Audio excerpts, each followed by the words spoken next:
ਪੰਜਾਬੀ ਵਿਭਾਗ ਪੰਜਾਬੀ ਯੂਨੀਵਰਸਿਟੀ ਪਟਿਆਲਾ ਦੇ YouTube channel ਉੱਪਰ ਤੁਹਾਡਾ ਸਵਾਗਤ ਹੈ। ਇਹ ਵੀਡੀਓ ਮੁੱਖ ਤੌਰ 'ਤੇ ਖੋਜਾਰਥੀਆਂ ਵਾਸਤੇ ਹੈ। ਇਸ ਵੀਡੀਓ ਵਿੱਚ ਅਸੀਂ ਸਮਝਾਂਗੇ ਕਿ ਅਸੀਂ ਆਪਣੇ ਖੋਜ ਕਾਰਜ ਦੀ ਫਾਰਮੈਟਿੰਗ ਕਿਵੇਂ ਕਰਨੀ ਹੈ ਅਤੇ ਆਪਣੇ ਖੋਜ ਕਾਰਜ ਵਿੱਚ ਹਵਾਲੇ ਤੇ ਟਿੱਪਣੀਆਂ ਕਿਵੇਂ ਦਰਜ ਕਰਨੇ ਨੇ। ਇਸ ਵੀਡੀਓ ਦੇ ਵਿੱਚ ਅਸੀਂ ਇਹ ਸਮਝਾਂਗੇ ਕਿ ਅਸੀਂ ਕਿਸੇ ਮੂਲ ਕਿਤਾਬ ਦਾ ਹਵਾਲਾ, ਕਿਸੇ ਸੰਪਾਦਿਤ ਜਾਂ ਕਿਸੇ ਅਨੁਵਾਦਿਤ ਕਿਤਾਬ ਦਾ ਹਵਾਲਾ ਕਿਵੇਂ ਦੇਣਾ ਅਤੇ ਨਾਲ ਇਹ ਵੀ ਵੇਖਾਂਗੇ ਕਿ ਅਸੀਂ ਕਿਸੇ ਫਿਲਮ ਜਾਂ ਕਿਸੇ YouTube ਵੀਡੀਓ ਜਾਂ ਕਿਸੇ ਵੈੱਬਸਾਈਟ ਦਾ ਹਵਾਲਾ ਕਿਵੇਂ ਦੇਣਾ। ਇਹ ਵੀਡੀਓ ਦਾ ਮਕਸਦ ਖੋਜ ਵਿੱਚ ਫਾਰਮੈਟਿੰਗ ਦੇ ਪੱਖ ਤੋਂ ਇਕਸਾਰਤਾ ਲਿਆਉਣਾ ਹੈ। ਇਸ ਵੀਡੀਓ ਦੇ ਲਈ ਅਸੀਂ MLA ਸਟਾਈਲ ਸ਼ੀਟ ਅਤੇ ਡਾਕਟਰ ਪਿਆਰ ਸਿੰਘ ਦੀ ਕਿਤਾਬ ਖੋਜ ਸਿਧਾਂਤ ਅਤੇ ਵਿਵਹਾਰ ਅਤੇ ਡਾਕਟਰ ਗੁਰਮੁਖ ਸਿੰਘ ਦੇ ਖੋਜ ਪੱਤਰ, ਹਵਾਲੇ ਟਿੱਪਣੀਆਂ ਅਤੇ ਪੁਸਤਕ ਸੂਚੀ ਨੂੰ ਆਧਾਰ ਬਣਾਇਆ। ਸਭ ਤੋਂ ਪਹਿਲਾਂ ਅਸੀਂ MS ਵਰਡ ਵਿੱਚ ਪੇਜ ਲੇਆਊਟ 'ਤੇ ਜਾ ਕੇ ਪੇਜ ਦਾ ਸਾਈਜ਼ ਸੈੱਟ ਕਰਾਂਗੇ। ਪੇਜ ਦਾ ਸਾਈਜ਼ ਸੈੱਟ ਕਰਾਂਗੇ A4। ਉਸ ਤੋਂ ਬਾਅਦ ਅਸੀਂ ਮਾਰਜਨ ਲਗਾਵਾਂਗੇ। ਮਾਰਜਨ 'ਤੇ ਅਸੀਂ ਜਾ ਕੇ ਇੱਥੇ ਜਾਵਾਂਗੇ ਨਾਰਮਲ ਦੇ ਉੱਪਰ। ਇੱਥੇ ਮੇਰੇ ਲੈਪਟਾਪ ਦੀ ਜਿਹੜੀ ਸੈਟਿੰਗ ਹੋਈ ਆ ਉਹ ਸੈਂਟੀਮੀਟਰ ਦੇ ਵਿੱਚ ਹੋਈ ਹੈ, ਤਾਂ ਅਸੀਂ ਸੈੱਟ ਕਰਾਂਗੇ ਟੋਪ ਬਾਟਮ ਲੈਫਟ ਤੇ ਰਾਈਟ ਨੂੰ 2.54 ਸੈਂਟੀਮੀਟਰ। ਜੇ ਤੁਹਾਡੇ ਲੈਪਟਾਪ 'ਤੇ ਇੰਚ ਦੀ ਸੈਟਿੰਗ ਹੈ ਤਾਂ ਤੁਸੀਂ ਇੱਥੇ 1 ਇੰਚ ਨੂੰ ਸਿਲੈਕਟ ਕਰਨਾ, ਤਾਂ ਅਸੀਂ ਇੱਥੇ ਨਾਰਮਲ ਸਿਲੈਕਟ ਕਰਾਂਗੇ। ਇਸ ਤੋਂ ਬਾਅਦ ਅਸੀਂ ਹੋਮ ਪੇਜ 'ਤੇ ਜਾ ਕੇ ਫੌਂਟ ਦਾ ਸਾਈਜ਼ ਸੈੱਟ ਕਰਾਂਗੇ। ਫੌਂਟ ਦਾ ਸਾਈਜ਼ ਅਸੀਂ ਸੈੱਟ ਕਰਨਾ 12। ਤੁਸੀਂ ਇਹਨੂੰ ਇੱਥੋਂ ਘਟਾ ਜਾਂ ਵਧਾ ਵੀ ਸਕਦੇ ਹੋ। ਫਿਰ ਅਸੀਂ ਲਾਈਨ ਸਪੇਸਿੰਗ ਸੈੱਟ ਕਰਾਂਗੇ। ਜੇ ਅਸੀਂ ਇੱਥੇ ਕੁਝ ਨਹੀਂ ਲਿਖਿਆ ਹੋਇਆ ਪਹਿਲਾਂ, ਫਿਰ ਤਾਂ ਅਸੀਂ ਸਿੱਧਾ ਸੈੱਟ ਕਰ ਸਕਦੇ ਹਾਂ, ਪਰ ਜੇ ਅਸੀਂ ਪਹਿਲਾਂ ਲਿਖਿਆ ਹੋਇਆ ਫਿਰ ਅਸੀਂ ਉਹਨੂੰ ਸਮੁੱਚੇ ਨੂੰ ਸਿਲੈਕਟ ਕਰਾਂਗੇ। ਕੰਟਰੋਲ A ਦੇ ਨਾਲ ਅਸੀਂ ਸਿਲੈਕਟ ਕਰ ਲਿਆ। ਫਿਰ ਅਸੀਂ ਲਾਈਨ ਸਪੇਸਿੰਗ ਸੈੱਟ ਕਰਾਂਗੇ। MLA ਸਟਾਈਲ ਦੇ ਅਨੁਸਾਰ ਜਿਹੜੀ ਲਾਈਨ ਸਪੇਸਿੰਗ ਦੇਣੀ ਆ ਉਹ ਡਬਲ ਦੇਣੀ ਹੈ, ਪਰ ਅਸੀਂ ਇੱਥੇ ਦੇਵਾਂਗੇ 1.15। ਇੱਥੇ ਅਸੀਂ ਇੱਕ ਹੋਰ ਗੱਲ ਕਰਾਂਗੇ ਕਿ ਅਸੀਂ ਇਸ ਗਰੁੱਪ ਨੂੰ ਓਪਨ ਕਰਕੇ ਇੱਥੇ don't add space between paragraph of same style ਨੂੰ ਸਿਲੈਕਟ ਕਰ ਦਿਆਂਗੇ। ਸਿਲੈਕਟ ਕਰਨ ਤੋਂ ਬਾਅਦ ਓਕੇ ਕਰ ਦਿਆਂਗੇ। ਇਹਦੇ ਨਾਲ ਜਿਹੜੀ ਸਾਡੀ ਪੈਰਿਆਂ ਦੇ ਵਿੱਚ ਫਾਲਤੂ ਦੀ ਸਪੇਸ ਸੀਗੀ ਉਹ ਘਟ ਜਾਣੀ ਹੈ। ਇਸ ਤੋਂ ਬਾਅਦ ਅਸੀਂ ਪੰਨਾ ਨੰਬਰ ਸੈੱਟ ਕਰਾਂਗੇ। ਇਸ ਦੇ ਲਈ ਅਸੀਂ ਜਾਵਾਂਗੇ ਇਨਸਰਟ ਦੇ ਵਿੱਚ। ਇਨਸਰਟ ਤੋਂ ਬਾਅਦ ਅਸੀਂ ਪੇਜ ਨੰਬਰਿੰਗ 'ਤੇ ਜਾਵਾਂਗੇ। ਜਿਹੜਾ MLA ਸਟਾਈਲ ਹੈ ਉਹਦੇ ਅਨੁਸਾਰ ਅਸੀਂ ਪੇਜ ਦੇ ਟੌਪ ਦੇ ਉੱਪਰ ਰਾਈਟ ਸਾਈਡ ਦੇ ਉੱਪਰ ਪੇਜ ਨੰਬਰਿੰਗ ਲਿਖਣੀ ਹੈ, ਪਰ ਅਸੀਂ ਲਿਖਾਂਗੇ ਬਾਟਮ ਆਫ ਪੇਜ ਦੇ ਉੱਪਰ ਜਾਵਾਂਗੇ ਅਸੀਂ, ਹੇਠਾਂ ਲਿਖਣੀ ਹੈ ਨੰਬਰਿੰਗ ਅਤੇ ਵਿਚਕਾਰ ਫਿਰ ਅਸੀਂ 2 ਨੰਬਰ ਨੂੰ ਸਿਲੈਕਟ ਕਰਾਂਗੇ। ਇਹਦੇ ਨਾਲ ਸਾਡੀ ਨੰਬਰਿੰਗ ਆਟੋਮੈਟਿਕ ਲੱਗ ਜਾਣੀ ਹੈ। ਫਿਰ ਅਸੀਂ ਕਲੋਜ਼ ਹੈਡਰ ਐਂਡ ਫੁੱਟਰ ਇਹਨੂੰ ਕਲੋਜ਼ ਕਰ ਦਿਆਂਗੇ। ਇਸ ਤੋਂ ਬਾਅਦ ਅਸੀਂ ਸਾਰੀ ਲਿਖਤ ਨੂੰ ਸਿਲੈਕਟ ਕਰਕੇ ਜਸਟੀਫਾਈ ਕਰਾਂਗੇ। MLA ਸਟਾਈਲ ਸ਼ੀਟ ਦੇ ਅਨੁਸਾਰ ਜਿਹੜੀ ਅਸੀਂ ਲੈਫਟ ਸਾਈਡ ਤੋਂ ਅਲਾਈਨ ਕਰਨਾ। ਇਹਦੇ ਨਾਲ ਕੀ ਹੁੰਦਾ, ਲੈਫਟ ਸਾਈਡ ਤੋਂ ਤਾਂ ਜਿਹੜੀ ਲਾਈਨਾਂ ਦੀ ਸੇਧ ਆ ਉਹ ਬਰਾਬਰ ਹੋ ਜਾਂਦੀ ਹੈ, ਪਰ ਜਿਹੜੀ ਰਾਈਟ ਸਾਈਡ ਤੋਂ ਲਾਈਨਾਂ ਦੀ ਸੇਧ ਹੈਗੀ ਉਹ ਉਗੜੀ ਦੁਗੜੀ ਹੋ ਜਾਂਦੀ ਹੈ। ਇਸ ਲਈ ਅਸੀਂ ਸਿਲੈਕਟ ਕਰਕੇ ਅਸੀਂ ਜਸਟੀਫਾਈ ਹੀ ਕਰਾਂਗੇ, ਪਰ ਇੱਥੇ ਅਸੀਂ ਸਿਰਲੇਖ ਨੂੰ ਸਿਲੈਕਟ ਕਰਕੇ ਉਹਨੂੰ ਅਸੀਂ ਸੈਂਟਰ ਦੇ ਵਿੱਚ ਰੱਖਣਾ। ਜਿਹੜੀ ਅਗਲੀ ਗੱਲ ਹੈ ਉਹ ਪੈਰਿਆਂ ਦੀ ਹੈ ਕਿ ਪੈਰਿਆਂ 'ਤੇ ਸ਼ੁਰੂ ਦੇ ਵਿੱਚ ਅਸੀਂ ਇੱਕ ਟੈਬ ਲਗਾਉਣੀ ਹੈ। ਜਿਵੇਂ ਇੱਥੇ ਇੱਕ ਟੈਬ ਲੱਗ ਗਈ, ਇਹ ਪਹਿਲਾ ਪੈਰਾ ਸ਼ੁਰੂ ਹੋ ਗਿਆ ਸਾਡਾ, ਤਾਂ ਇੱਥੇ ਜੇ ਅਸੀਂ ਟੈਬ ਲਗਾ ਦਿੰਦੇ ਹਾਂ ਤਾਂ ਇਹ ਦੂਸਰਾ ਪੈਰਾ ਹੋ ਗਿਆ। ਅਤੇ ਇਹਨੂੰ ਅਸੀਂ ਪੈਰਾ ਨਹੀਂ ਕਹਾਂਗੇ ਜੇ ਅਸੀਂ ਟੈਬ ਨਹੀਂ ਲਗਾਵਾਂਗੇ, ਤਾਂ ਅਸੀਂ ਇੱਥੇ ਟੈਬ ਲਗਾ ਕੇ ਇਹ ਸਾਡਾ ਤੀਜਾ ਪੈਰਾ ਹੋ ਜਾਂਦਾ। ਇੱਥੇ ਅਸੀਂ ਪੈਰਿਆਂ ਦੇ ਵਿੱਚ ਸਿਰਫ ਇੱਕ ਟੈਬ ਹੀ ਲਗਾਉਣੀ ਹੈ। ਜੇ ਅਸੀਂ 2 ਟੈਬ ਲਗਾ ਦਿਆਂਗੇ ਫਿਰ ਉਹ ਸਾਡਾ ਗਲਤ ਹੋ ਜਾਏਗਾ। ਹੁਣ ਅਸੀਂ ਸਿਰਲੇਖ ਬਾਰੇ ਗੱਲ ਕਰਾਂਗੇ। MLA ਸਟਾਈਲ ਦੇ ਅਨੁਸਾਰ ਜਿਹੜਾ ਸਿਰਲੇਖ ਦਾ ਫੌਂਟ ਸਾਈਜ਼ ਉਹ 12 ਹੀ ਹੋਣਾ ਚਾਹੀਦਾ, ਪਰ ਅਸੀਂ ਸਿਰਲੇਖ ਦਾ ਸਾਈਜ਼ ਕਰ ਦਿਆਂਗੇ 14। ਇੱਥੇ ਧਿਆਨ ਰੱਖਣ ਵਾਲੀ ਗੱਲ ਇਹ ਹੈ ਕਿ ਬਾਕੀ ਸਮੁੱਚੀ ਲਿਖਤ ਦਾ ਫੌਂਟ ਸਾਈਜ਼ 12 ਹੀ ਰਹੇਗਾ। MLA ਸਟਾਈਲ ਦੇ ਅਨੁਸਾਰ ਜਿਹੜਾ ਸਿਰਲੇਖ ਹੈ ਉਹ ਬੋਲਡ ਨਹੀਂ ਕਰਨਾ, ਪਰ ਅਸੀਂ ਇੱਥੇ ਇਹਨੂੰ ਬੋਲਡ ਕਰ ਦੇਵਾਂਗੇ।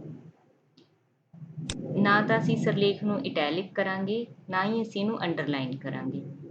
ਪਰ ਇਹਦੇ ਵਿੱਚ ਜੇ ਕੋਈ ਕਿਤਾਬ ਦਾ ਨਾਮ ਹੈ, ਕਿਤਾਬ ਦੇ ਨਾਮ ਨੂੰ ਅਸੀਂ ਇਟੈਲਿਕ ਕਰ ਦਿਆਂਗੇ। ਜਿਵੇਂ ਇੱਥੇ ਕਿਤਾਬ ਦਾ ਨਾਮ ਹੈ ਭਾਰਤੀ ਇਤਿਹਾਸ ਮਿਥਿਹਾਸ, ਇਹਨੂੰ ਅਸੀਂ ਇਟੈਲਿਕ ਕਰ ਦਿਆਂਗੇ। ਜੇ ਇਸੇ ਸਿਰਲੇਖ ਦੇ ਵਿੱਚ ਕਿਸੇ ਕਵਿਤਾ ਜਾਂ ਲੇਖ ਦਾ ਨਾਮ ਹੋਊਗਾ, ਉਹਨੂੰ ਅਸੀਂ ਡਬਲ ਕੌਮਿਆਂ ਦੇ ਵਿੱਚ ਲਿਖ ਦਿਆਂਗੇ। ਜਿਵੇਂ ਹੁਣ ਅਸੀਂ ਇੱਥੇ ਲੇਖ ਦਾ ਨਾਮ ਲਿਖ ਲੈਂਦੇ ਹਾਂ, ਜਿਵੇਂ ਮਨਮੋਹਨ ਬਾਵਾ ਦੀ ਕਿਤਾਬ ਭਾਰਤੀ ਇਤਿਹਾਸ ਮਿਥਿਹਾਸ ਵਿੱਚ ਸ਼ਾਮਲ ਲੇਖ ਕ੍ਰਿਸ਼ਨ ਅਤੇ ਗੀਤਾ ਦਾ ਅਧਿਐਨ। ਇੱਥੇ ਜਿਹੜਾ ਕ੍ਰਿਸ਼ਨ ਅਤੇ ਗੀਤਾ ਇਹ ਲੇਖ ਦਾ ਨਾਮ ਹੈ, ਤਾਂ ਇਹਨਾਂ ਨੂੰ ਅਸੀਂ ਡਬਲ ਕੌਮਿਆਂ ਦੇ ਵਿੱਚ ਕਰ ਦਿਆਂਗੇ।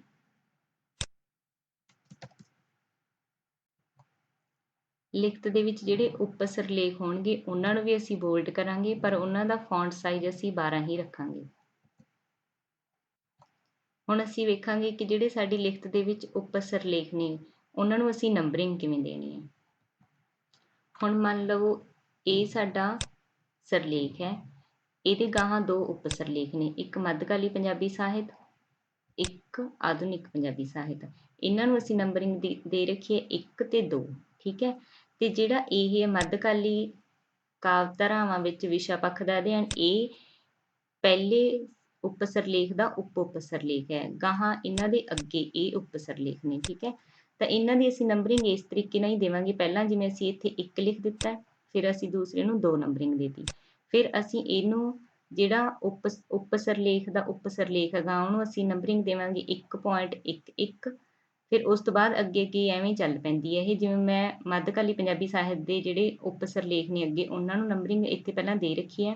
ਹੁਣ ਜਿਵੇਂ ਅਸੀਂ ਆਧੁਨਿਕ ਪੰਜਾਬੀ ਸਾਹਿਤ ਜਿਹੜਾ 2 ਨੰਬਰ ਵਾਲਾ ਉਪ ਸਿਰਲੇਖ ਹੈ ਉਹਦੇ ਅੱਗੇ ਆਪਾਂ ਸਿਰਲੇਖ ਬਣਾ ਕੇ ਦੇਖਦੇ ਹਾਂ। ਜਿਵੇਂ ਇੱਥੇ ਤੁਸੀਂ ਇਹਨੂੰ ਕੱਟ ਕਰਕੇ ਲਿਖੋਗੇ 1.11, ਫਿਰ ਪੁਆਇੰਟ ਲਿਖਣਾ, ਫਿਰ ਤੁਸੀਂ ਕਲਿੱਕ ਕਰ ਦੋਗੇ, ਆਟੋਮੈਟਿਕ ਨੰਬਰਿੰਗ ਦੇ ਵਿੱਚ ਕਨਵਰਟ ਹੋ ਜਾਏਗਾ। ਤਾਂ ਇੱਥੇ ਅਸੀਂ ਲਿਖ ਦਿਆਂਗੇ ਆਧੁਨਿਕ ਪੰਜਾਬੀ ਸਾਹਿਤ,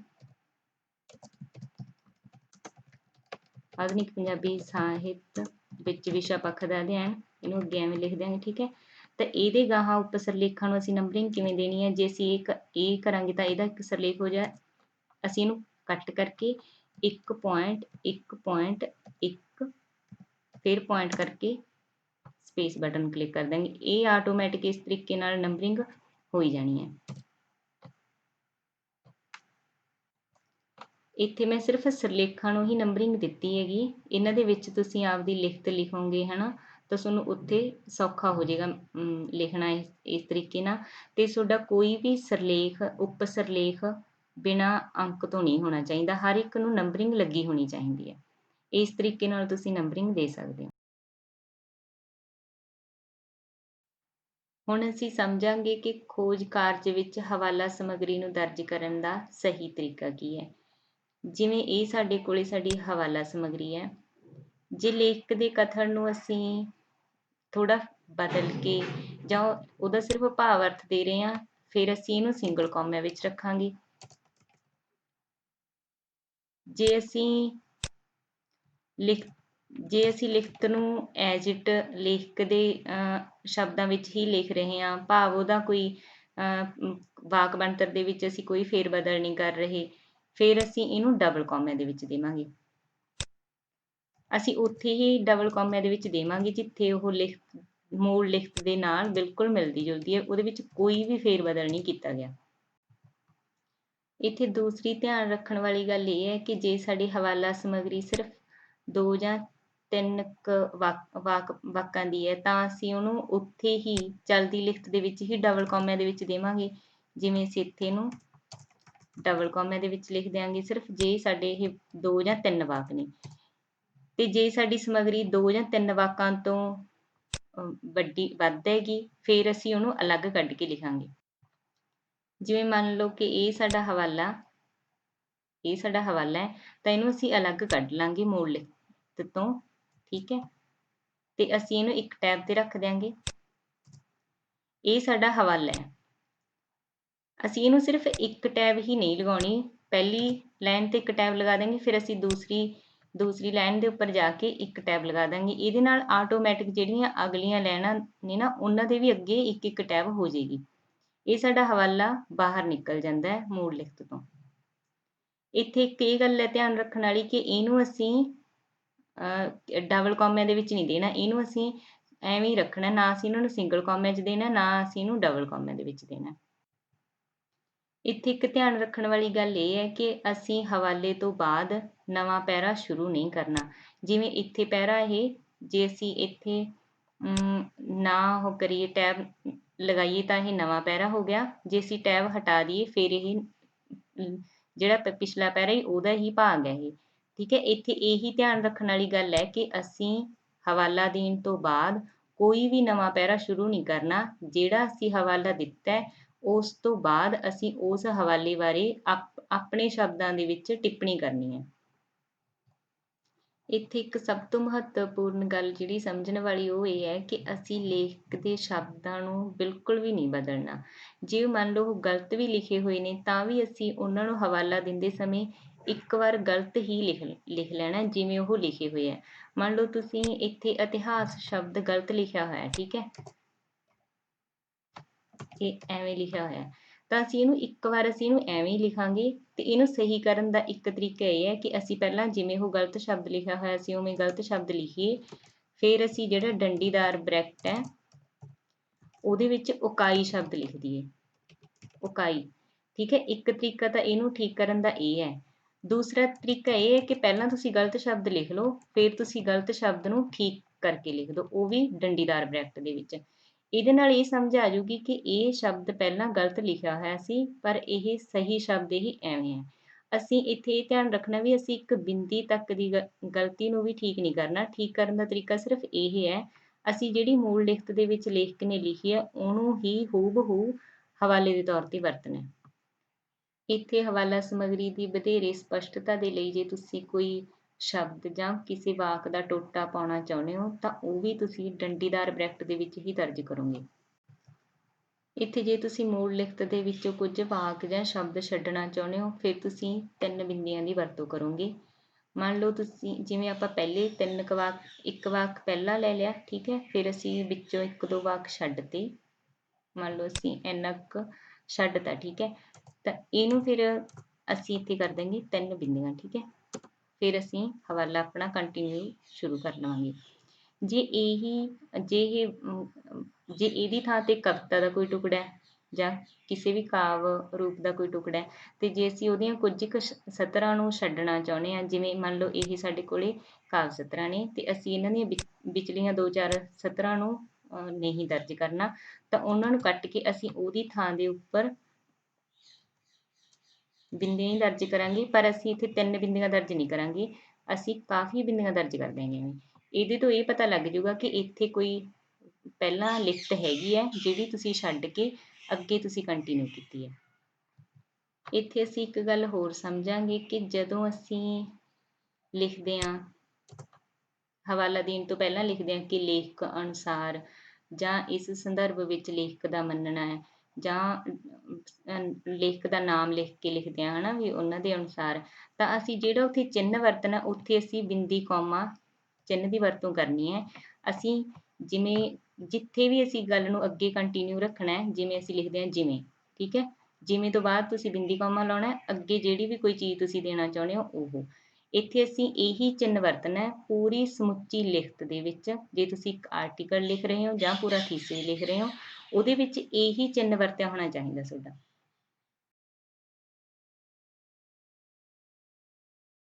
ਹੁਣ ਅਸੀਂ ਇਹ ਵੇਖਦੇ ਹਾਂ ਕਿ ਜਿਹੜੀਆਂ ਗੈਰ ਪੰਜਾਬੀ ਭਾਸ਼ਾਵਾਂ ਨੇ ਜਿਵੇਂ ਅੰਗਰੇਜ਼ੀ, ਹਿੰਦੀ ਜਾਂ ਉਰਦੂ, ਵੀ ਇਹਨਾਂ ਦੀਆਂ ਲਿਖਤਾਂ ਦੀ ਸਮੱਗਰੀ ਨੂੰ ਅਸੀਂ ਹਵਾਲੇ ਵਜੋਂ ਕਿਵੇਂ ਦਰਜ ਕਰਾਂਗੇ।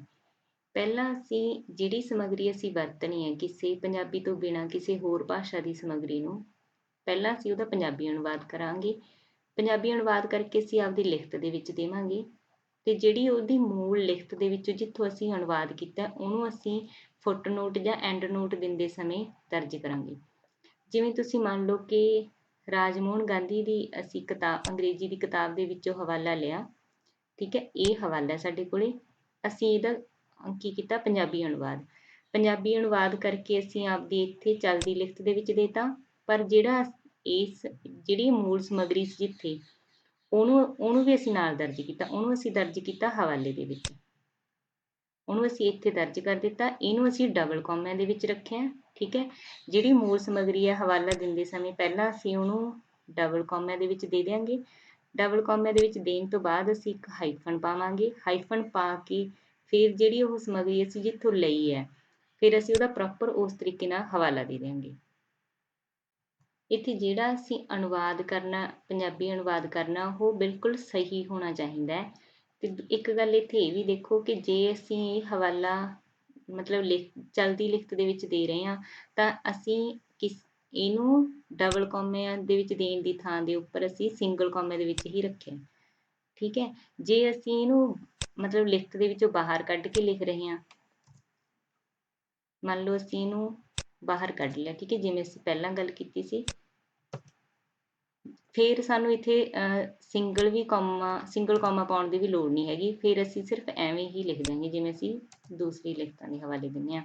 ਤੇ ਇੱਥੇ ਵੀ ਧਿਆਨ ਵਾਲੀ ਗੱਲ ਇਹ ਹੈ ਕਿ ਅਸੀਂ ਅਗਲਾ ਪੈਰਾ ਸ਼ੁਰੂ ਨਹੀਂ ਕਰਾਂਗੇ, ਅਸੀਂ ਜਿਹੜੀ ਅਗਲੀ ਉਹ ਟੈਬ ਸੀਗੀ ਉਹਨੂੰ ਹਟਾ ਦੇਵਾਂਗੇ।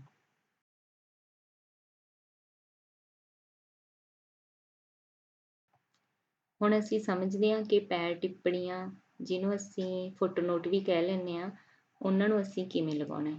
ਅਸੀਂ ਆਪਦੀ ਲਿਖਤ ਦੇ ਵਿੱਚ ਫੁੱਟਨੋਟ ਜਾਂ ਐਂਡ ਨੋਟ ਲਗਾ ਸਕਦੇ ਹਾਂ। ਜਿਹੜੇ ਫੁੱਟਨੋਟ ਹੁੰਦੇ ਨੇ ਉਹ ਹਰ ਪੰਨੇ ਦੇ ਅਖੀਰ ਵਿੱਚ ਆਉਂਦੇ ਨੇ, ਤੇ ਜਿਹੜੇ ਐਂਡ ਨੋਟ ਹੁੰਦੇ ਨੇ ਉਹ ਸਮੁੱਚੀ ਲਿਖਤ ਦੇ ਅਖੀਰਲੇ ਪੰਨੇ ਤੇ ਆਉਂਦੇ ਨੇ। ਪਰ ਜਿਹੜਾ ਵਧੇਰੇ ਸਹੀ ਤਰੀਕਾ ਹੈ ਉਹ ਫੁੱਟਨੋਟ ਦੇਣ ਦਾ ਮੰਨਿਆ ਜਾਂਦਾ ਹੈ। ਇੱਥੇ ਅਸੀਂ ਸਮਝਦੇ ਹਾਂ ਕਿ ਅਸੀਂ ਫੁੱਟਨੋਟ ਕਿਵੇਂ ਲਿਖਾਂਗੇ। ਮੰਨ ਲਓ ਅਸੀਂ ਇੱਥੇ ਪਹਿਲਾ ਹਵਾਲਾ ਦੇਣਾ, ਇੱਥੇ ਅਸੀਂ ਆਪਦਾ ਕਰਸਰ ਲੈ ਕੇ ਆਵਾਂਗੇ ਤੇ ਅਸੀਂ ਕਲਿੱਕ ਕਰਾਂਗੇ Alt Control F, ਠੀਕ ਹੈ। ਇੱਥੇ ਆਟੋਮੈਟਿਕ ਸਾਡਾ ਹਵਾਲਾ ਨੀਚੇ ਆ ਜਾਏਗਾ। ਇੱਥੇ ਅਸੀਂ ਹਵਾਲਾ ਲਿਖ ਦਿਆਂਗੇ।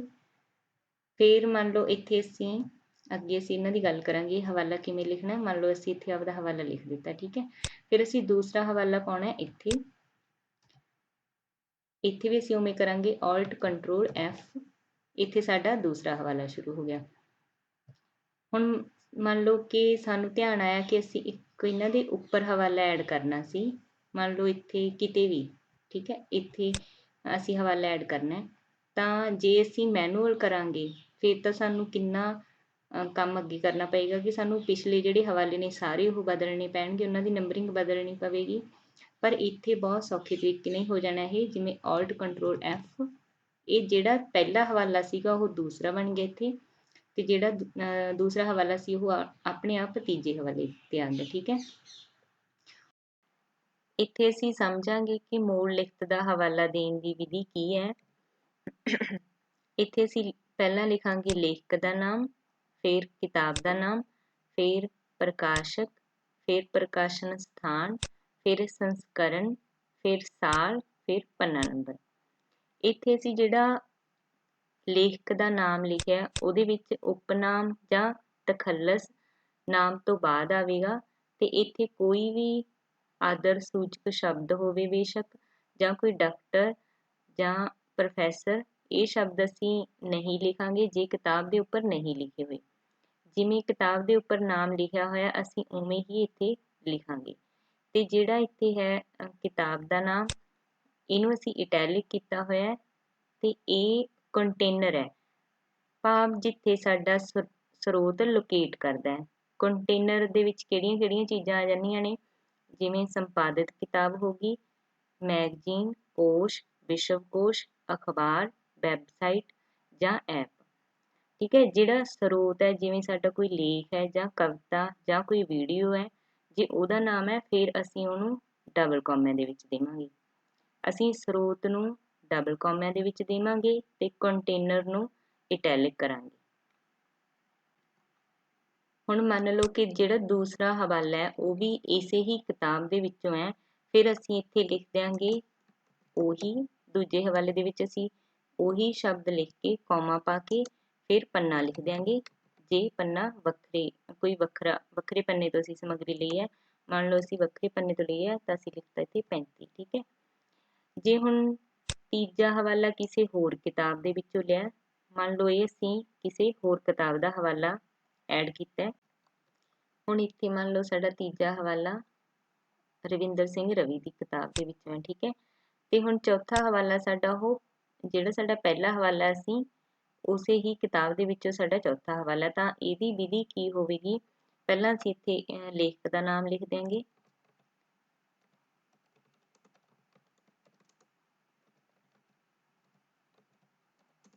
ਫਿਰ ਅਸੀਂ ਲਿਖ ਦਿਆਂਗੇ ਉਹੀ ਰਚਨਾ। ਅਸੀਂ ਕਿਤਾਬ ਦਾ ਨਾਮ ਨਹੀਂ ਲਿਖਾਂਗੇ, ਨਾ ਹੀ ਕੋਈ ਹੋਰ ਜਾਣਕਾਰੀ ਲਿਖਾਂਗੇ, ਸਿਰਫ ਉਹੀ ਰਚਨਾ ਸ਼ਬਦ ਲਿਖ ਦਿਆਂਗੇ। ਫਿਰ ਲਿਖ ਦਿਆਂਗੇ ਪੰਨਾ, ਮੰਨ ਲਓ 170। ਠੀਕ ਹੈ।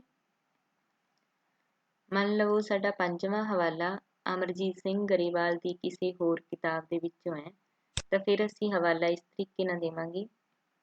ਅਸੀਂ ਲਿਖਾਂਗੇ ਉਹੀ ਲੇਖਕ, ਫਿਰ ਕਿਤਾਬ ਦਾ ਨਾਮ, ਜਿਹੜੀ ਪਹਿਲੀ ਕਿਤਾਬ ਤੋਂ ਵੱਖਰੀ ਕਿਤਾਬ ਹੈ ਇਹਨੂੰ ਅਸੀਂ ਇਟੈਲਿਕ ਕਰਾਂਗੇ, ਫਿਰ ਪ੍ਰਕਾਸ਼ਕ ਲਿਖਾਂਗੇ, ਫਿਰ ਪ੍ਰਕਾਸ਼ਨ ਸਥਾਨ, ਫਿਰ ਸਾਲ ਲਿਖਾਂਗੇ, ਫਿਰ ਲਿਖਾਂਗੇ ਪੰਨਾ। ਇੱਕ ਅਸੀਂ ਇੱਥੇ ਗੱਲ ਸਮਝਦੇ ਹਾਂ ਕਿ ਜਿੱਥੇ ਅਸੀਂ ਉਹੀ ਲਿਖਿਆ, ਠੀਕ ਹੈ, ਜੇ ਪੰਜਾਬੀ ਦੀ ਕਿਤਾਬ ਦੇ ਵਿੱਚੋਂ ਹਵਾਲਾ ਦੇਣਾ ਹੈ ਫਿਰ ਅਸੀਂ ਉਹੀ ਸ਼ਬਦ ਲਿਖਦੇ ਹਾਂ। ਜੇਕਰ ਸਾਡਾ ਮੰਨ ਲਓ ਪਹਿਲਾ ਹਵਾਲਾ ਕਿਸੇ ਅੰਗਰੇਜ਼ੀ ਦੀ ਕਿਤਾਬ ਦੇ ਵਿੱਚੋਂ ਹੋਵੇ ਫਿਰ ਅਸੀਂ ਇੱਥੇ ਏਬਡ ਸ਼ਬਦ ਲਿਖਦੇ ਹਾਂ। ਅਸੀਂ ਲਿਖਦੇ ਹਾਂ ID, ਫਿਰ ਕੌਮਾ ਪਾ ਕੇ, ਫਿਰ P ਪਾ ਕੇ ਅਸੀਂ ਪੰਨਾ ਨੰਬਰ ਲਿਖ ਦਿੰਦੇ ਹਾਂ। ਅਸੀਂ ਇਹ ਉਦੋਂ ਲਿਖਦੇ ਹਾਂ ਜਦੋਂ ਸਾਡਾ ਉੱਪਰਲਾ ਹਵਾਲਾ ਅੰਗਰੇਜ਼ੀ ਦੇ ਵਿੱਚ ਲਿਖਿਆ ਹੋਵੇ।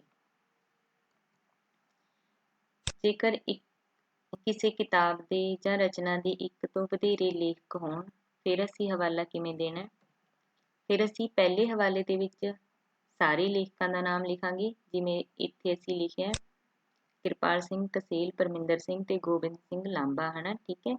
ਫਿਰ ਅਸੀਂ ਦੂਸਰਾ ਹਵਾਲਾ ਦੇਣ ਲੱਗੇ ਸਿਰਫ ਮੁੱਖ ਲੇਖਕ ਦਾ ਨਾਮ ਲਿਖਾਂਗੇ,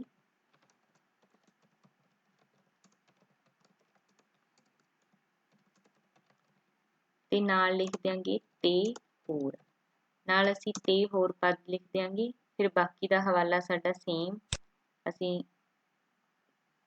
ਕਾਪੀ ਕਰਕੇ ਪੇਸਟ ਕਰ ਦੇंगे, ਠੀਕ ਹੈ।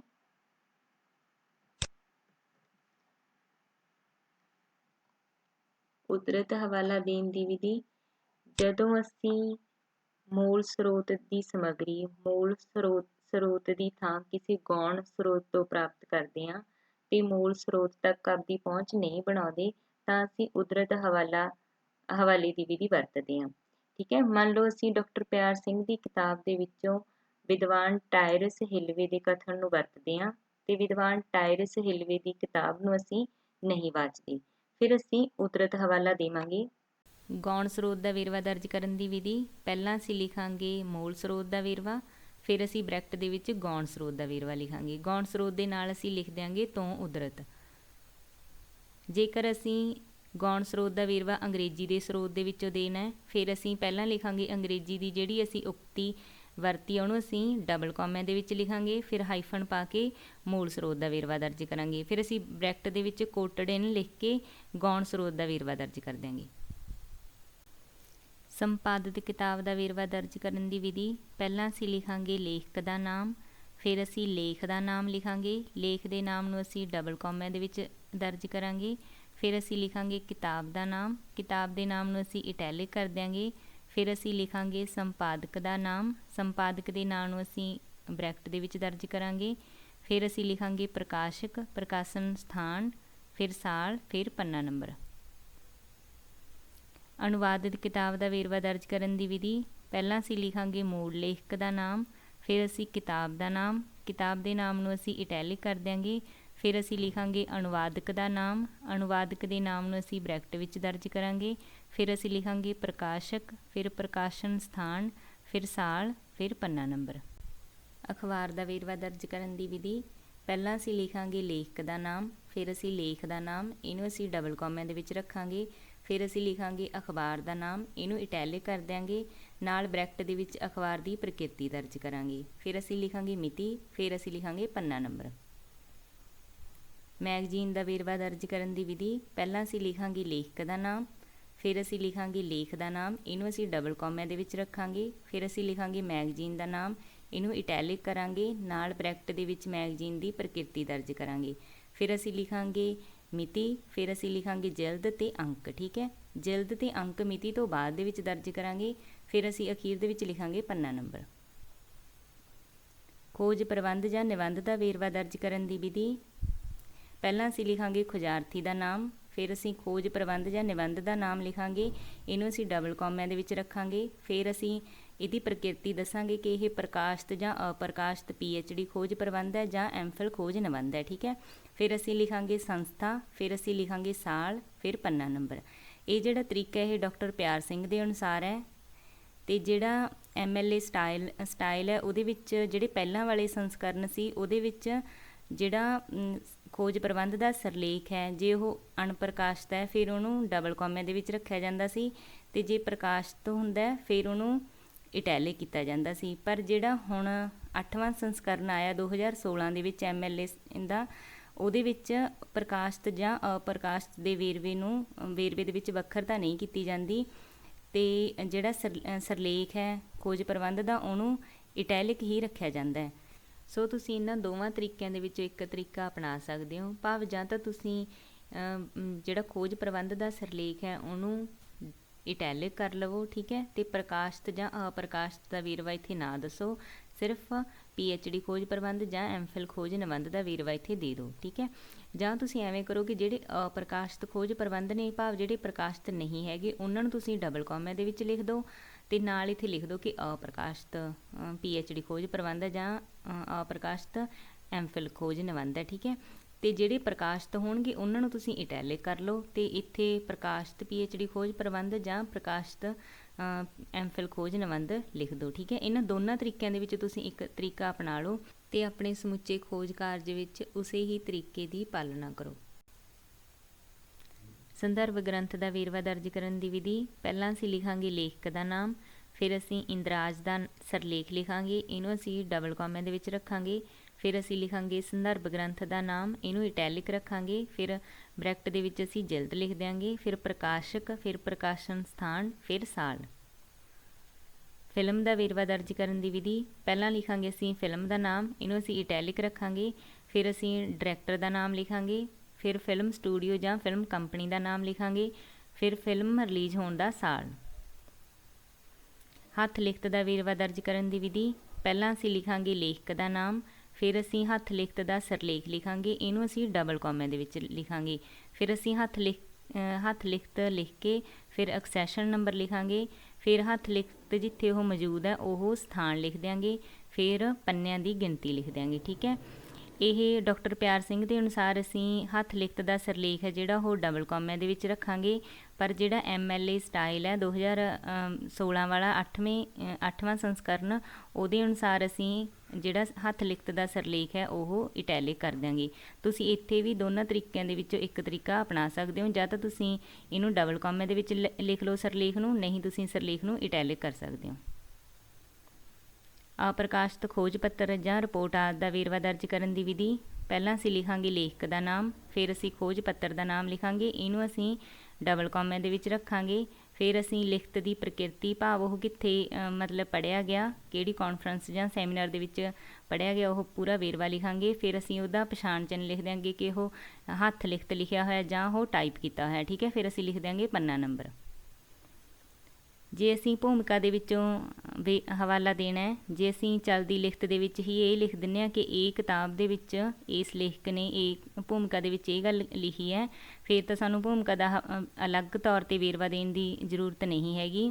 ਪਰ ਜੇ ਅਸੀਂ ਉੱਪਰ ਭੂਮਿਕਾ ਦਾ ਜ਼ਿਕਰ ਨਹੀਂ ਕਰਦੇ ਫਿਰ ਅਸੀਂ ਵੇਰਵਾ ਇਸ ਤਰੀਕੇ ਨਾਲ ਦੇਵਾਂਗੇ। ਪਹਿਲਾਂ ਅਸੀਂ ਲਿਖਾਂਗੇ ਲੇਖਕ ਦਾ ਨਾਮ ਜਿਹਨੇ ਉਹ ਭੂਮਿਕਾ ਲਿਖੀ ਹੋਈ ਹੈ। ਠੀਕ ਹੈ, ਫਿਰ ਅਸੀਂ ਭੂਮਿਕਾ ਦਾ ਸਿਰਲੇਖ ਲਿਖਾਂਗੇ। ਜੇ ਉੱਥੇ ਭੂਮਿਕਾ ਸ਼ਬਦ ਲਿਖਿਆ ਹੋਇਆ ਫਿਰ ਅਸੀਂ ਭੂਮਿਕਾ ਸ਼ਬਦ ਹੀ ਲਿਖ ਦਿਆਂਗੇ। ਜੇ ਉਹ ਭੂਮਿਕਾ ਦਾ ਕੋਈ ਸਿਰਲੇਖ ਲਿਖਿਆ ਹੋਇਆ ਫਿਰ ਅਸੀਂ ਉਹ ਸਿਰਲੇਖ ਲਿਖਾਂਗੇ। ਠੀਕ ਹੈ, ਪਰ ਇੱਥੇ ਅਸੀਂ ਇਹਨੂੰ ਸਿਰਲੇਖ ਨੂੰ ਨਾ ਤਾਂ ਡਬਲ ਕੌਮਿਆਂ ਦੇ ਵਿੱਚ ਰੱਖਾਂਗੇ, ਨਾ ਹੀ ਅਸੀਂ ਇਹਨੂੰ ਇਟੈਲਿਕ ਕਰਾਂਗੇ। ਠੀਕ ਹੈ, ਫਿਰ ਅਸੀਂ ਲਿਖਾਂਗੇ ਕਿਤਾਬ ਦਾ ਨਾਮ, ਉਹਨੂੰ ਅਸੀਂ ਇਟੈਲਿਕ ਕਰਾਂਗੇ, ਫਿਰ ਅਸੀਂ ਲਿਖਾਂਗੇ ਲੇਖਕ ਦਾ ਨਾਮ, ਫਿਰ ਅਸੀਂ ਪ੍ਰਕਾਸ਼ਕ, ਪ੍ਰਕਾਸ਼ਨ ਸਥਾਨ, ਫਿਰ ਸਾਲ, ਫਿਰ ਪੰਨਾ ਨੰਬਰ। ਜੇ ਅਸੀਂ PDF ਦਾ ਵੇਰਵਾ ਦਰਜ ਕਰਨਾ ਹੈ ਫਿਰ ਪਹਿਲਾਂ ਅਸੀਂ ਸਰੋਤ ਦਾ ਸਮੁੱਚਾ ਵੇਰਵਾ ਦਰਜ ਕਰਾਂਗੇ, ਜਿਵੇਂ ਅਸੀਂ ਪਹਿਲਾਂ ਦੂਸਰੇ ਸਰੋਤਾਂ ਦਾ ਵੇਰਵਾ ਦਰਜ ਕਰਦੇ ਹਾਂ। ਠੀਕ ਹੈ, ਅਤੇ ਅਖੀਰ ਦੇ ਵਿੱਚ ਅਸੀਂ URL ਕੋਡ ਇੱਥੇ ਪੇਸਟ ਕਰ ਦਿਆਂਗੇ। ਹੁਣ ਅਸੀਂ ਪੁਨਰ ਛਾਪ ਅਤੇ ਸੰਸਕਰਨ ਵਿਚਲੇ ਫਰਕ ਨੂੰ ਸਮਝਾਂਗੇ। ਜਦੋਂ ਕਿਤਾਬ ਨੂੰ ਐਡਿਟ ਕਰਕੇ ਦੁਬਾਰਾ ਛਾਪਿਆ ਜਾਂਦਾ ਹੈ ਫਿਰ ਉਹ ਸੰਸਕਰਣ ਹੁੰਦਾ ਹੈ। ਜਦੋਂ ਕਿਤਾਬ ਨੂੰ ਬਿਨਾਂ ਐਡੀਟਿੰਗ ਤੋਂ ਦੁਬਾਰਾ ਛਾਪਿਆ ਜਾਂਦਾ ਹੈ ਉਹ ਪੁਨਰ ਛਾਪ ਹੁੰਦੀ ਹੈ। ਜਦੋਂ ਕਿਤਾਬ ਨੂੰ ਬਿਨਾਂ ਐਡੀਟਿੰਗ ਤੋਂ ਦੁਬਾਰਾ ਛਾਪਿਆ ਜਾਂਦਾ ਹੈ ਤਾਂ ਅਸੀਂ ਉਹਦਾ ਵੇਰਵਾ ਹਵਾਲੇ ਦੇ ਵਿੱਚ ਦੱਸਣਾ ਹੁੰਦਾ ਹੈ। ਤਾਂ ਅਸੀਂ ਪਹਿਲਾਂ ਲਿਖਾਂਗੇ ਲੇਖਕ ਦਾ ਨਾਮ, ਫਿਰ ਅਸੀਂ ਕਿਤਾਬ ਦਾ ਨਾਮ ਲਿਖ ਕੇ ਕਿਤਾਬ ਨੂੰ ਇਟੈਲਿਕ ਕਰ ਦਿਆਂਗੇ। ਫਿਰ ਅਸੀਂ ਪ੍ਰਕਾਸ਼ਨ ਦੇ ਵੇਰਵੇ ਤੋਂ ਪਹਿਲਾਂ ਕਿਤਾਬ ਦਾ ਓਰੀਜਨਲ ਸਾਲ ਲਿਖਾਂਗੇ ਜਦੋਂ ਉਹ ਪਹਿਲੀ ਵਾਰੀ ਪ੍ਰਕਾਸ਼ਿਤ ਹੋਈ ਹੈ, ਠੀਕ ਹੈ। ਫਿਰ ਅਸੀਂ ਪ੍ਰਕਾਸ਼ਨ ਦਾ ਵੇਰਵਾ ਦੇਵਾਂਗੇ ਸਾਰਾ। ਫਿਰ ਅਸੀਂ ਪੁਨਰ ਛਾਪ ਸ਼ਬਦ ਲਿਖ ਕੇ ਫਿਰ ਅਸੀਂ ਜਦੋਂ ਦੁਬਾਰਾ ਕਿਤਾਬ ਛਪੀ ਹੈ ਫਿਰ ਅਸੀਂ ਉਹ ਸਾਲ ਲਿਖਾਂਗੇ, ਠੀਕ ਹੈ। ਫਿਰ ਅਸੀਂ ਲਿਖਾਂਗੇ ਪੰਨਾ ਨੰਬਰ।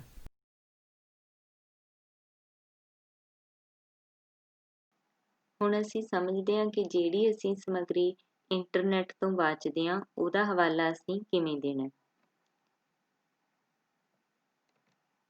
ਮੰਨ ਲਓ ਅਸੀਂ ਅੰਮ੍ਰਿਤਾ ਪ੍ਰੀਤਮ ਦੀ ਰਸੀਦੀ ਟਿਕਟ ਨੂੰ ਇੰਟਰਨੈਟ ਤੋਂ ਪੜ੍ਹਿਆ, ਤਾਂ ਅਸੀਂ ਪਹਿਲਾਂ ਕੀ ਕਰਾਂਗੇ, ਅਸੀਂ ਇਹਦਾ ਜਿਹੜਾ URL ਕੋਡ ਹੈ ਉਹਨੂੰ ਅਸੀਂ ਕਾਪੀ ਕਰ ਲਵਾਂਗੇ। ਫਿਰ ਅਸੀਂ ਇੱਥੇ ਪਹਿਲਾਂ ਲੇਖਕ ਦਾ ਨਾਮ ਲਿਖਾਂਗੇ। ਅਸੀਂ ਲੇਖਕ ਦਾ ਨਾਮ ਲਿਖ ਕੇ ਫਿਰ ਅਸੀਂ ਕਿਤਾਬ ਦਾ ਨਾਮ ਲਿਖ ਕੇ ਕਿਤਾਬ ਨੂੰ ਇਟੈਲਿਕ ਕਰ ਦਿਆਂਗੇ। ਫਿਰ ਅਸੀਂ ਸਾਲ ਲਿਖਾਂਗੇ। ਫਿਰ ਅਸੀਂ ਜਿਹੜਾ URL ਕੋਡ ਹੈ ਉਹਨੂੰ ਅਸੀਂ ਇੱਥੇ ਕਾਪੀ ਕਰ ਦਿਆਂਗੇ। ਅਸੀਂ ਇੱਥੇ ਜਿਹੜਾ HTTP ਜਿਹੜਾ ਟੈਗ ਹੈ ਇਹਨੂੰ ਅਸੀਂ ਇੱਥੋਂ ਕੱਟ ਦਿਆਂਗੇ, ਠੀਕ ਹੈ। ਇਸ ਤੋਂ ਬਾਅਦ ਅਸੀਂ ਲਿਖ ਦਿਆਂਗੇ ਐਕਸੈਸਡ। ਇੱਥੇ ਅਖੀਰ ਦੇ ਵਿੱਚ ਅਸੀਂ ਸਮੱਗਰੀ ਨੂੰ ਵਾਚਣ ਦੀ ਮਿਤੀ ਲਿਖ ਦਿਆਂਗੇ। ਇਸੇ ਹੀ ਤਰੀਕੇ ਨਾਲ ਅਸੀਂ ਮੈਗਜ਼ੀਨ ਦਾ ਹਵਾਲਾ ਵੀ ਦੇ ਸਕਦੇ ਹਾਂ। ਜਿਵੇਂ ਅਸੀਂ ਮੰਨ ਲਓ ਇੱਥੇ ਸਾਂਝ ਮੈਗਜ਼ੀਨ ਇੱਥੇ ਅਸੀਂ ਪੜ੍ਹਿਆ, ਠੀਕ ਹੈ। ਇਹਦੇ ਵਿੱਚ ਅਸੀਂ ਕੋਈ ਲੇਖ ਪੜ੍ਹਿਆ ਤਾਂ ਅਸੀਂ ਉਹਦਾ ਹਵਾਲਾ ਕਿਵੇਂ ਦੇਵਾਂਗੇ। ਪਹਿਲਾਂ ਅਸੀਂ ਲੇਖਕ ਦਾ ਨਾਮ ਲਿਖਾਂਗੇ। ਲੇਖਕ ਦਾ ਨਾਮ ਲਿਖਣ ਤੋਂ ਬਾਅਦ ਅਸੀਂ ਲੇਖ ਦਾ ਨਾਮ ਲਿਖਾਂਗੇ। ਲੇਖ ਦਾ ਨਾਮ ਅਸੀਂ ਡਬਲ ਕੋਮੇ ਦੇ ਵਿੱਚ ਦੇਵਾਂਗੇ। ਪਰ ਜਿਹੜਾ ਮੈਗਜ਼ੀਨ ਹੈ, ਜਿਹੜਾ ਸਾਡਾ ਮੈਗਜ਼ੀਨ ਹੈ, ਉਹਨੂੰ ਅਸੀਂ ਇਟੈਲਿਕ ਕਰ ਦਿਆਂਗੇ। ਫਿਰ ਅਸੀਂ ਮਿਤੀ ਪਾਵਾਂਗੇ ਪਬਲੀਕੇਸ਼ਨ ਦੀ। ਫਿਰ ਅਸੀਂ ਇੱਥੇ URL ਕੋਡ ਜਿਹੜਾ ਅਸੀਂ ਕਾਪੀ ਕੀਤਾ ਉਹ ਅਸੀਂ ਲਿਖ ਦਿਆਂਗੇ ਤੇ ਜਿਹੜਾ ਇੱਥੇ HTTP ਟੈਗ ਹੈ ਇਹਨੂੰ ਅਸੀਂ ਰਿਮੂਵ ਕਰ ਦਿਆਂਗੇ।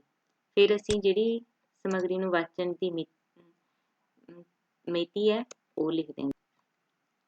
ਇੱਥੇ ਅਸੀਂ ਸਾਂਝ ਮੈਗਜ਼ੀਨ ਦੇ ਵਿੱਚੋਂ ਅਸੀਂ ਲੇਖ ਲਿਆ ਸੀਗਾ, ਠੀਕ ਹੈ। ਤਾਂ ਉਹਦਾ ਅਸੀਂ ਹਵਾਲਾ ਇਸ ਤਰੀਕੇ ਨਾਲ ਦੇ ਸਕਦੇ ਹਾਂ।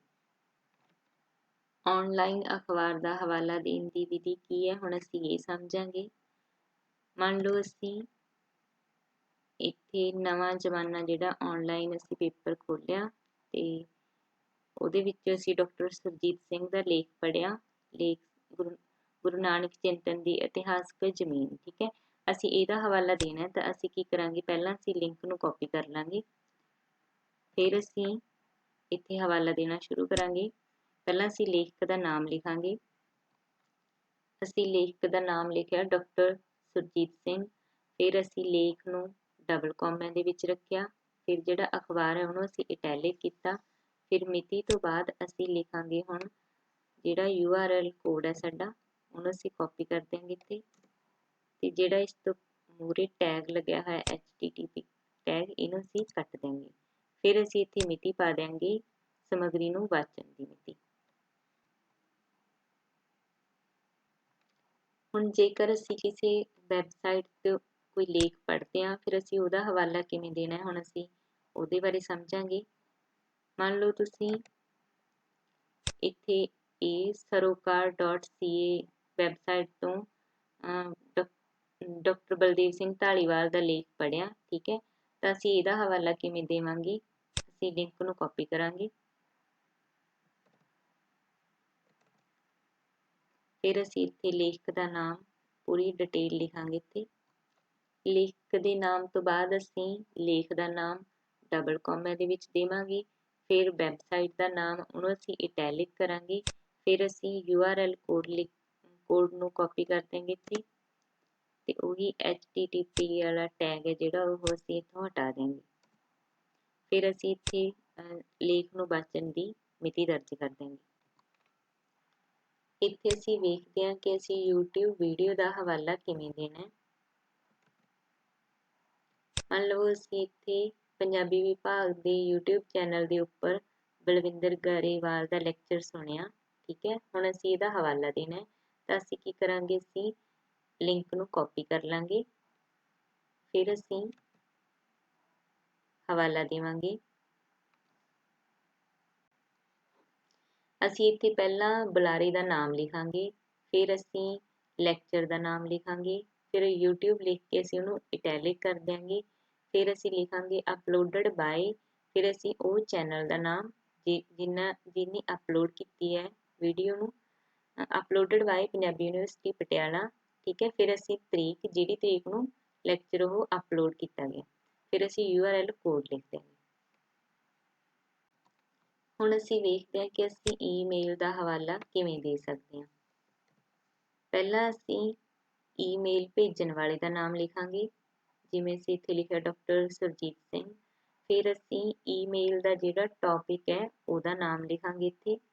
ਫਿਰ ਅਸੀਂ ਈਮੇਲ ਪ੍ਰਾਪਤ ਕਰਨ ਵਾਲੇ ਦਾ ਨਾਮ ਲਿਖਾਂਗੇ। ਫਿਰ ਅਸੀਂ ਈਮੇਲ ਦੀ ਕਿਸਮ ਲਿਖਾਂਗੇ, ਵੀ ਉਹ ਨਿੱਜੀ ਈਮੇਲ ਹੈ ਜਾਂ ਉਹ ਦਫ਼ਤਰੀ ਈਮੇਲ ਹੈ। ਫਿਰ ਜਿੱਤੇ ਈਮੇਲ ਸਾਨੂੰ ਆਈ ਹੈ ਉਸ ਦੀ ਅਸੀਂ ਮਿਤੀ ਲਿਖ ਦਿਆਂਗੇ।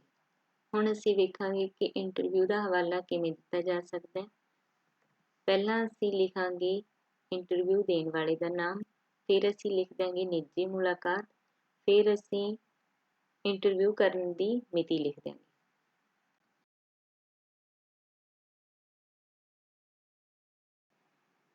ਹੁਣ ਅਸੀਂ ਖੋਜ ਕਾਰਜ ਨਾਲ ਸੰਬੰਧਿਤ ਕੁਝ ਮਹੱਤਵਪੂਰਨ ਨੁਕਤਿਆਂ ਬਾਰੇ ਗੱਲ ਕਰਾਂਗੇ। ਅਸੀਂ ਵੇਖਾਂਗੇ ਕਿ ਅਸੀਂ ਕਾਵਿ ਰੂਪਾਂ ਦੀਆਂ ਤੁਕਾਂ ਨੂੰ ਆਪਦੇ ਖੋਜ ਕਾਰਜ ਦੇ ਵਿੱਚ ਕਿਵੇਂ ਦਰਜ ਕਰਨਾ ਹੈ।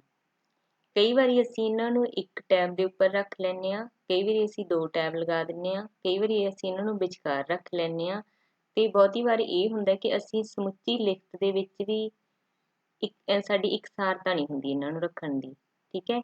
ਤੇ ਇਹਦਾ ਸਹੀ ਤਰੀਕਾ ਇਹ ਹੈ ਕਿ ਅਸੀਂ ਜਿਹੜੀਆਂ ਕਾਵਿ ਸਤਰਾਂ ਨੇ ਉਹਨਾਂ ਨੂੰ ਅਸੀਂ ਇੱਕ ਟੈਬ ਦੇ ਉੱਪਰ ਰੱਖਣਾ ਹੈ ਤੇ ਇਹਨਾਂ ਦਾ ਪ੍ਰੋਪਰ ਹਵਾਲਾ ਦੇਣਾ ਹੈ।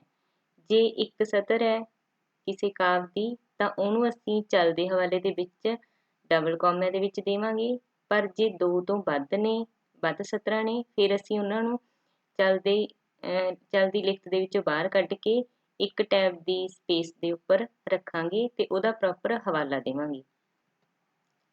ਦੂਸਰਾ, ਖੋਜ ਕਾਰਜ ਦੇ ਵਿੱਚ ਸ਼ਬਦ ਜੋੜਾਂ ਦੀ ਇਕਸਾਰਤਾ ਦਾ ਮਸਲਾ ਹੈ। ਅਸੀਂ ਇੱਕ ਸ਼ਬਦ ਦੇ ਕਈ ਸਾਡੇ ਕੋਲੇ ਪੰਜਾਬੀ ਦੇ ਵਿੱਚ ਸ਼ਬਦ ਜੋੜ ਪ੍ਰਚਲਿਤ ਹੁੰਦੇ ਨੇ, ਪਰ ਅਸੀਂ ਆਪਦੀ ਜਦੋਂ ਲਿਖਤ ਦੇ ਵਿੱਚ ਉਹਨਾਂ ਨੂੰ ਲਿਖ ਰਹੇ ਹੁੰਦੇ ਹਾਂ ਤਾਂ ਅਸੀਂ ਉਹਨਾਂ ਦੇ ਕਈ ਵਾਰੀ 2 ਰੂਪ ਲਿਖ ਦਿੰਦੇ ਹਾਂ।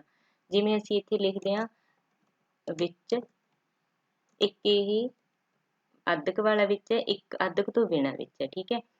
ਹੁਣ ਅਸੀਂ ਕੀ ਕਰਦੇ ਹਾਂ ਕਿ ਅਸੀਂ ਆਪਦੀ ਲਿਖਤ ਦੇ ਵਿੱਚ ਇਹਨਾਂ ਨੂੰ ਦੋਨਾਂ ਨੂੰ ਹੀ ਵਰਤ ਰਹੇ ਹੁੰਦੇ ਹਾਂ, ਤੇ ਇਹ ਤਰੀਕਾ ਸਾਡਾ ਗਲਤ ਹੈ। ਅਸੀਂ ਸਿਰਫ ਇੱਕ ਸ਼ਬਦ ਜੋੜ ਵਰਤਣਾ ਹੈ ਤੇ ਪੂਰੀ ਸਮੁੱਚੀ ਲਿਖਤ ਦੇ ਵਿੱਚ ਸਾਡਾ ਉਹੀ ਸ਼ਬਦ ਜੋੜ ਚੱਲਣਾ ਚਾਹੀਦਾ ਹੈ।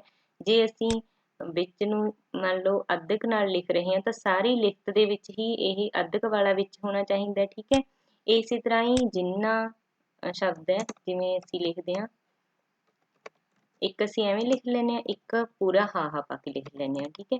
ਤਾਂ ਇਹਨਾਂ ਦੇ ਵਿੱਚੋਂ ਵੀ ਇਹੀ ਹੋਊਗਾ, ਅਸੀਂ ਇਹਨਾਂ ਸ਼ਬਦ ਜੋੜਾਂ ਦੇ ਵਿੱਚੋਂ ਇੱਕ ਸ਼ਬਦ ਜੋੜ ਦੀ ਚੋਣ ਕਰਾਂਗੇ, ਫਿਰ ਅਸੀਂ ਸਮੁੱਚੀ ਲਿਖਤ ਦੇ ਵਿੱਚ ਉਸੇ ਦੀ ਇਕਸਾਰਤਾ ਨੂੰ ਬਰਕਰਾਰ ਰੱਖਾਂਗੇ। ਇਹਦੇ ਲਈ ਇੱਕ ਇਹ ਹੋ ਸਕਦਾ ਕਿ ਤੁਸੀਂ ਕੋਈ ਕੋਸ਼ ਨੂੰ ਆਧਾਰ ਬਣਾ ਲਓ, ਕਿਸੇ ਵੀ ਕੋਸ਼ ਜਾਂ ਸ਼ਬਦ ਜੋੜ ਕੋਸ਼ ਨੂੰ, ਤਾਂ ਉਹਦੇ ਅਨੁਸਾਰ ਤੁਸੀਂ ਆਪਦੀ ਲਿਖਤ ਦੇ ਸ਼ਬਦ ਜੋੜਾਂ ਦੀ ਇਕਸਾਰਤਾ ਰੱਖੋ।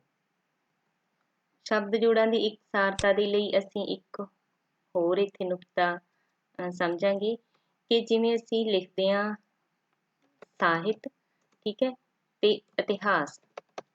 ਹੁਣ ਇੱਥੇ ਜੇ ਅਸੀਂ ਜੋੜਨੀ ਨਹੀਂ ਪਾਵਾਂਗੇ ਇਹਨਾਂ ਦੇ ਵਿੱਚ ਤਾਂ ਇਹ ਇੱਕ ਸਾਹਿਤ ਹੋ ਜਾਊਗਾ, ਇੱਕ ਇਤਿਹਾਸ, ਇਹਨਾਂ ਦੇ 2 ਵੱਖਰੇ ਅਰਥ ਹੋ ਜਾਣਗੇ, ਠੀਕ ਹੈ। ਤੇ ਫਿਰ ਜੇ ਅਸੀਂ ਇਹਨਾਂ ਨੂੰ ਜੋੜਨੀ ਪਾ ਦਿਆਂਗੇ ਫਿਰ ਇਹ ਸਾਹਿਤ ਦਾ ਇਤਿਹਾਸ ਬਣ ਜਾਏਗਾ। ਐਵੇਂ ਹੀ ਲੋਕ, ਠੀਕ ਹੈ, ਇੱਕ ਲੋਕ ਸ਼ਬਦ ਹੈ, ਇੱਕ ਸਾਡੇ ਕੋਲੇ ਸਾਹਿਤ ਸ਼ਬਦ ਹੈ, ਇਹਨਾਂ ਦੇ ਵੀ ਆਪਦੇ 2 ਅਰਥ ਨੇ, ਠੀਕ ਹੈ। ਜੇ ਅਸੀਂ ਇਹਨਾਂ ਦੇ ਵਿੱਚ ਜੋੜ ਨਹੀਂ ਪਾ ਦਿਆਂਗੇ ਫਿਰ ਸਾਨੂੰ ਇਹ ਲੋਕ ਸਾਹਿਤ ਦਾ ਅਰਥ ਇਹਨਾਂ ਤੋਂ ਪ੍ਰਾਪਤ ਹੋਵੇਗਾ। ਤਾਂ ਅਸੀਂ ਕੀ ਕਰਨਾ, ਅਸੀਂ ਆਪਦੇ ਖੋਜ ਕਾਰਜ ਦੇ ਵਿੱਚ ਜਿੱਥੇ ਜਿੱਥੇ ਜੋੜਨੀ ਪਾਉਣੀ ਹੈ, ਜਿੱਥੇ ਸਾਨੂੰ ਜ਼ਰੂਰੀ ਲੱਗਦੀ ਹੈ ਉੱਥੇ ਅਸੀਂ ਜੋੜਨੀ ਜ਼ਰੂਰ ਪਾਉਣੀ ਹੈ। ਤੇ ਇਹਦੇ ਲਈ ਅਸੀਂ ਕੀ ਕਰ ਸਕਦੇ ਹਾਂ ਕਿ ਹਰਕੀਰਤ ਸਿੰਘ ਦੇ ਸ਼ਬਦ ਜੋੜ ਕੋਸ਼ ਦੇ ਜਿਹੜੇ ਮੁੱਢਲੇ ਪੰਨੇ ਨੇ, ਕੁਝ ਭੂਮਿਕਾ ਵਜੋਂ ਦਿੱਤੇ ਹੋਏ ਉਹਨਾਂ ਨੇ, ਅਸੀਂ ਉਹਨਾਂ ਨੂੰ ਪੜ੍ਹ ਸਕਦੇ ਹਾਂ। ਉਹਨਾਂ ਦੇ ਵਿੱਚੋਂ ਸਾਨੂੰ ਕਾਫੀ ਸਪਸ਼ਟਤਾ ਜਿਹੜੀ ਉਹ ਸ਼ਬਦ ਜੋੜਾਂ ਸੰਬੰਧੀ ਉਹ ਮਿਲ ਜੇਗੀ। ਇੱਕ ਹੋਰ ਗੱਲ ਹੈ ਇੱਥੇ ਕਿ ਅਸੀਂ ਦੋ ਸ਼ਬਦਾਂ ਦੇ ਵਿੱਚ ਸਿਰਫ ਇੱਕ ਸਪੇਸ ਪਾਉਣੀ ਹੈ। ਜਿਵੇਂ ਮੰਨ ਲਓ ਇੱਥੇ ਹੈ ਇਤਿਹਾਸ ਨੂੰ ਦੇ ਵਿੱਚ ਹੈ, ਠੀਕ ਹੈ, ਅਸੀਂ ਇੱਥੇ ਇੱਕ ਸਪੇਸ ਪਾਉਣੀ ਹੈ, ਇੱਕ। ਇਹ ਨਹੀਂ ਹੋਊਗਾ ਕਿ ਅਸੀਂ ਇੱਥੇ ਦੋ ਪਾ ਦਈਏ, ਠੀਕ ਹੈ, ਇਹ ਗਲਤ ਹੋ ਜਾਏਗਾ। ਇਸ ਤਰੀਕੇ ਨਾਲ ਅਸੀਂ ਜਿਹੜੀ ਇਹ ਸਪੇਸ ਹੈ ਇਹਨੂੰ ਘੱਟ ਕਰਕੇ ਸਿਰਫ ਇੱਕ ਹੀ ਸਪੇਸ ਦੇਣੀ ਹੈ ਹਰ ਸ਼ਬਦ ਤੋਂ ਬਾਅਦ, ਠੀਕ ਹੈ। ਇੱਕ ਅਸੀਂ ਇਹ ਗੱਲ ਕਰਨੀ ਹੈ ਕਿ ਅਸੀਂ ਜਿਹੜੀ ਕੌਮਾ ਲਗਾਉਣੇ ਆ ਜਾਂ ਡੰਡੀ ਲਗਾਉਣੇ ਆ, ਠੀਕ ਹੈ, ਤਾਂ ਇੱਥੇ ਅਸੀਂ ਕੀ ਕਰਨਾ ਹੈ ਕਿ ਕੌਮਾ ਅਸੀਂ ਪਹਿਲੇ ਸ਼ਬਦ ਦੇ ਨਾਲ ਹੀ ਲਗਾਉਣਾ ਹੈ, ਕੋਈ ਅਸੀਂ ਸਪੇਸ ਨਹੀਂ ਪਾਉਣੀ। ਅਸੀਂ ਇਹ ਨਹੀਂ ਲਿਖਣਾ ਕਿ ਪਹਿਲਾਂ ਸਪੇਸ ਪਾਤੀ, ਜਿਵੇਂ ਇੱਥੇ ਸਪੇਸ ਪਾਈ ਹੈ, ਫਿਰ ਕੌਮਾ ਪਾਤਾ, ਫਿਰ ਸਪੇਸ ਪਾਤੀ, ਫਿਰ ਅਸੀਂ ਸ਼ਬਦ ਲਿਖਿਆ, ਠੀਕ ਹੈ। ਕੋਈ ਵੀ ਜਿਹੜਾ ਚਿੰਨ੍ਹ ਹੈ ਇਸ ਤਰੀਕੇ ਦਾ, ਐਵੇਂ ਜਿਵੇਂ ਡੰਡੀ ਹੈ, ਠੀਕ ਹੈ, ਡੰਡੀ ਨੂੰ ਵੀ ਅਸੀਂ ਅਲੱਗ ਸਪੇਸ ਦੇ ਕੇ ਨਹੀਂ ਲਿਖਣਾ। ਅਸੀਂ ਇਹ ਚਿੰਨ੍ਹ ਨੇ ਪਹਿਲੇ ਸ਼ਬਦ ਦੇ ਨਾਲ ਲਿਖਾਂਗੇ, ਫਿਰ ਅਸੀਂ ਸਪੇਸ ਪਾਵਾਂਗੇ, ਫਿਰ ਅਸੀਂ ਦੂਸਰਾ ਸ਼ਬਦ ਲਿਖਾਂਗੇ। ਹੁਣ ਅਸੀਂ ਸਿਰਲੇਖ ਬਾਰੇ ਗੱਲ ਕਰਾਂਗੇ। ਜੇਕਰ ਸਿਰਲੇਖ ਦੇ ਨਾਲ ਉਪ ਸਿਰਲੇਖ ਦਿੱਤਾ ਹੋਵੇ, ਫਿਰ ਅਸੀਂ ਸਿਰਲੇਖ ਦੇ ਨਾਲ ਦੋ ਬਿੰਦੀਆਂ ਲਿਖ ਕੇ ਉਸ ਤੋਂ ਬਾਅਦ ਉਪ ਸਿਰਲੇਖ ਦਰਜ ਕਰਾਂਗੇ। ਭਾਵ ਅਸੀਂ ਸਿਰਲੇਖ ਤੇ ਉਪ ਸਿਰਲੇਖ ਦੇ ਵਿਚਕਾਰ ਦੋ ਬਿੰਦੀਆਂ ਦਰਜ ਕਰਾਂਗੇ। ਅੰਗਰੇਜ਼ੀ ਸਰੋਤ ਦਾ ਸਿਰਲੇਖ ਦਰਜ ਕਰਨ ਸਮੇਂ ਸਿਰਲੇਖ ਦੇ ਵਿਚਕਾਰ ਆਏ ਆਰਟੀਕਲਸ ਭਾਵ AN ਦਾ ਸੰਬੰਧਕ ਤੇ ਯੋਜਕ ਨੂੰ ਅਸੀਂ ਛੋਟੇ ਅੱਖਰਾਂ ਦੇ ਵਿੱਚ ਲਿਖਣਾ ਹੈ, ਜਿਵੇਂ ਅਸੀਂ ਇੱਥੇ ਲਿਖਿਆ ਹੋਇਆ ਫਰੋਮ ਤੇ ਟੂ, ਠੀਕ ਹੈ। ਜੇਕਰ ਇਹ ਸਿਰਲੇਖ ਜਾਂ ਉਪ ਸਿਰਲੇਖ ਦੇ ਵਿਚਕਾਰ ਹੋਣ ਫਿਰ ਅਸੀਂ ਇਹਨਾਂ ਨੂੰ ਛੋਟੇ ਅੱਖਰਾਂ ਵਿੱਚ ਲਿਖਣਾ ਹੈ। ਜੇਕਰ ਇਹ ਸਿਰਲੇਖ ਜਾਂ ਉਪ ਸਿਰਲੇਖ ਦੇ ਸ਼ੁਰੂ ਵਿੱਚ ਹੋਣ ਫਿਰ ਅਸੀਂ ਇਹਨਾਂ ਦੇ ਪਹਿਲੇ ਅੱਖਰ ਨੂੰ ਵੱਡਾ ਕਰਕੇ ਲਿਖ ਦੇਣਾ, ਠੀਕ ਹੈ। ਤੇ ਸਿਰਲੇਖ ਜਾਂ ਉਪ ਸਿਰਲੇਖ ਦੇ ਵਿੱਚ ਯੋਜਕ, ਸੰਬੰਧਕ ਜਾਂ ਆਰਟੀਕਲਸ ਤੋਂ ਬਿਨਾਂ ਜਿਹੜੇ ਬਾਕੀ ਸਾਰੇ ਸ਼ਬਦ ਨੇ ਉਹਨਾਂ ਦੇ ਪਹਿਲੇ ਅੱਖਰ ਨੂੰ ਅਸੀਂ ਵੱਡਾ ਕਰਕੇ ਲਿਖ ਦੇਣਾ, ਜਿਵੇਂ ਇੱਥੇ ਅਸੀਂ ਲਿਖਿਆ ਹੋਇਆ, ਠੀਕ ਹੈ।